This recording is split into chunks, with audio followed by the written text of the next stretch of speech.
اعوذ باللہ السمیع العلیم من الشیطان اللعین الرجیم بسم اللہ الرحمن الرحیم۔ سب سے پہلے میرے تمام دیکھنے والوں کو السلام علیکم ورحمۃ اللہ وبرکاتہ۔ آپ دیکھ رہے ہیں میرا یوٹیوب چینل اور میں محمد اویس قادری اسلمی۔ جیسا کہ تجوید کورس کے حوالے سے آج کا جو ہمارا لیسن ہے، لیسن نمبر 47 سبق کے اندر آج ہم پڑھیں گے مد لازم کی کتنی اقسام ہیں اور ان کی کیا تعریفات ہیں اور پھر ان کی کتنی مقداریں ہیں۔ ناظرین کرام، آج کا جو ہمارا لیسن ہے، لیسن نمبر 47 مد لازم کی اقسام، مد لازم کی اقسام۔ طلباء کرام، نہایت آسان سا سبق ہے۔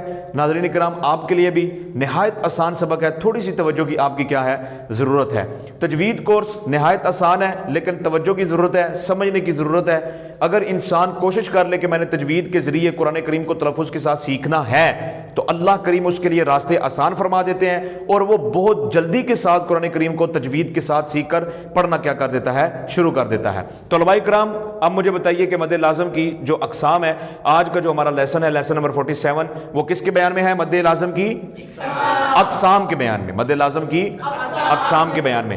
تو کتنی قسمیں ہیں؟ 4۔ مد لازم کی کتنی قسمیں ہیں؟ 4۔ مد لازم کلمی مثقل، مد لازم کلمی مخفف، مد لازم حرفی مثقل اور مد لازم حرفی مخفف۔ یہ مد لازم کی 4 قسمیں ہیں اور اس کی آسان سی تعریفات آپ نے صرف یاد رکھنی ہے، یاد کر لیجئے۔ کلمے میں اگر حروف مدہ کے بعد سکون اصلی بالتشدید ہو تو اسے مد لازم کلمی مثقل کہیں گے، اسے مد لازم کلمی مثقل کہیں گے۔ اگر کلمے میں حروف مدہ کے بعد جو ہے وہ سکون اصلی بھی جزم ہو تو مد لازم کلمی مخفف کہیں گے۔ ٹھیک ہے، یہ تو تھا مد لازم کلمی مثقل اور کلمی مخفف۔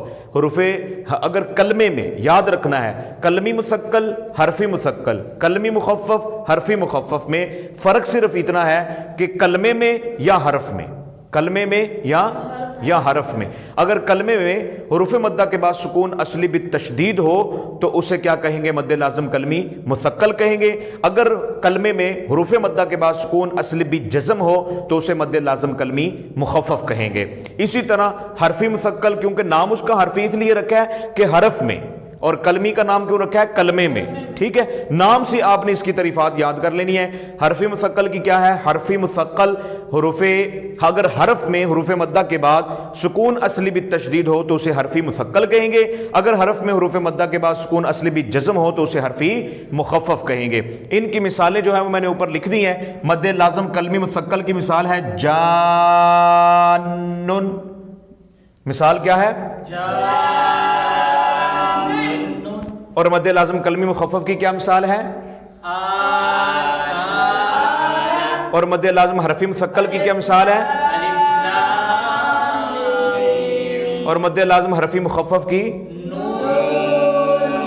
تو ناظرین کرام، یہ مد لازم کلمی مثقل، مد لازم کلمی مخفف، مد لازم حرفی مثقل، مد لازم حرفی مخفف، جو کہ مد لازم کی کیا ہے؟ اقسام ہے۔ مد لازم کی اقسام ہے۔ ٹھیک ہے، مد لازم کی آپ نے تعریف پڑھی ہوئی ہے۔ حروف مدہ کے بعد اگر سکون اصلی ہو تو اسے کیا کہیں گے؟ مد لازم کہیں گے۔ ٹھیک ہے، اور مد لازم اور مد لین لازم، مد لازم اور مد لین لازم کی مقداریں کیا ہیں؟ تو یاد کر لیجئے، مد لازم کی 4 قسموں، ان 1 2 3 4، ان 4 قسموں کے اندر طول ہوگا۔ کیا ہوگا؟ طول ہوگا۔ طول کسے کہیں گے؟ یعنی 3 الف کی برابر کی مقدار لمبا کر کے کیا کریں گے؟ مد لازم کی اقسام کو پڑھیں گے۔ ٹھیک ہے، اور مد لین لازم میں آپ طول بھی پڑھ سکتے ہیں، توسط بھی کر سکتے ہیں اور قصر بھی کر سکتے ہیں۔ طول، توسط، قصر جو ہے یہ تینوں مد لین لازم میں جائز ہیں، لیکن اولا کیا ہے؟ طول ہی کیا ہے؟ اولا ہے۔ اور مد لازم کی 4 قسموں کے اندر طول ہی کیا کرنا ہے؟ ادا کرنا ہے۔ سمجھ آ گئی؟ یہ تو تھی مد لازم کی اقسام، ان کی تعریفات، ان کی امثلہ، اور ساتھ میں مد لازم کی 4 قسموں کی مقدار اور مد لین لازم کی مقدار۔ ناظرین اکرام، نہایت آسان سا سبق آپ کے سامنے میں نے جو ہے وہ بیان کیا ہے، جو کہ لیسن نمبر 47 سبق کا تھا۔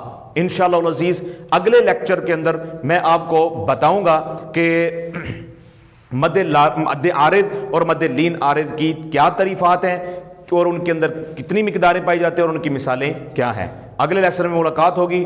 مجھے دعاؤں میں یاد رکھیے اور زیادہ سے زیادہ اس چینل کو سبسکرائب کیجئے, دوسروں تک شیئر کیجئے تاکہ دوسروں تک جو ہے وہ علم تجوید کا سبق جو ہے وہ پہنچ سکے, تاکہ لوگوں کے اندر قرآن کریم کو نہایت آسان انداز کے ساتھ, جس طرح رسول اللہ صلی اللہ علیہ وسلم نے فرمایا ہے رتل قرآن ترتیلا کے حوالے سے, اور اسی حوالے سے آپ نے کیا کرنا ہے, قرآن کریم کو پڑھنے کا حق ادا کرنا ہے.